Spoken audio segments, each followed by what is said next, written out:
எல்லாருக்கும் வணக்கங்க. 2 பிள்ளைகள் கருத்தடை பண்ணோம். இவ பேர் வந்து பப்பி. மதுரை யாழ் நகர். ஃபீடர்ஸ் அவங்களே வந்து இந்த சர்ஜரிக்குரிய பேமெண்ட் பண்ணிட்டாங்க. நான் வந்து போஸ்ட் கேர் பார்த்துட்டு அவங்க கையில் டிரான்ஸ்போர்ட்டேஷன் இது வந்து கியூஆ ஃபவுண்டேஷன் சப்போர்ட் பண்ணுறோம். எல்லாமே கியூஆ ஃபவுண்டேஷனால் பண்ண முடியாது.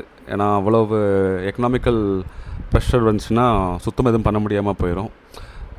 ஸோ அவங்களும் சப்போர்ட் பண்ணுறது ரொம்ப நல்ல விஷயமா இருக்குது. எல்லாருனாலையும் சப்போர்ட் பண்ண முடியுமானா முடியாது. பட்டு முடிகிறவங்க சப்போர்ட் பண்ணுறது நல்ல விஷயந்தாங்க. இந்த கருத்தடை விஷயத்தில் சொல்கிறேன். அதே மாதிரி இவர் ரொம்ப ஃப்ரெண்ட்லிங்க. ஆல்ரெடி குட்டி போட்டு அவள் ஹிஸ்ட்ரி குட்டி போட்டு இறந்துருச்சு. குட்டி ஒன்று மட்டும்தான் இப்போ உயிரோடு இருக்குது. அதுவுமே அவர் ஃபீடர் அவர் வீட்டில் வச்சுருக்காரு பையன். சரி ஓகே இதுக்கு மேலே வேணாம் சொல்லிவிட்டு எனக்கு கான்டெக்ட் பண்ணாங்க. நான் ரெஸ்க்யூ அலாட் பண்ணியிருந்தேன்.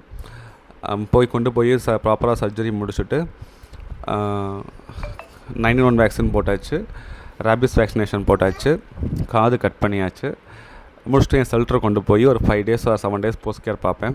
ரிலீஸ் பண்ணும்போது புண்ணு ஆறாமல் இருந்துச்சுன்னா மறுபடியும் கொஞ்சம் டைம் எடுக்கும். புண்ணு ஆறிடுச்சு நல்லாயிட்டா அப்படின்னா எங்கே ரெஸ்க்யூ பண்ணேனோ அங்கேயே போய் ரிலீஸ் பண்ணிடுவேன். ஓகேங்க, ரொம்ப நன்றி. நல்லா இந்த மந்த்து பார்த்திங்கன்னா 24 பிள்ளைங்க. ஸோ 30 பண்ணுறது டார்கெட் பண்ணியிருக்கேன். பார்ப்போங்க.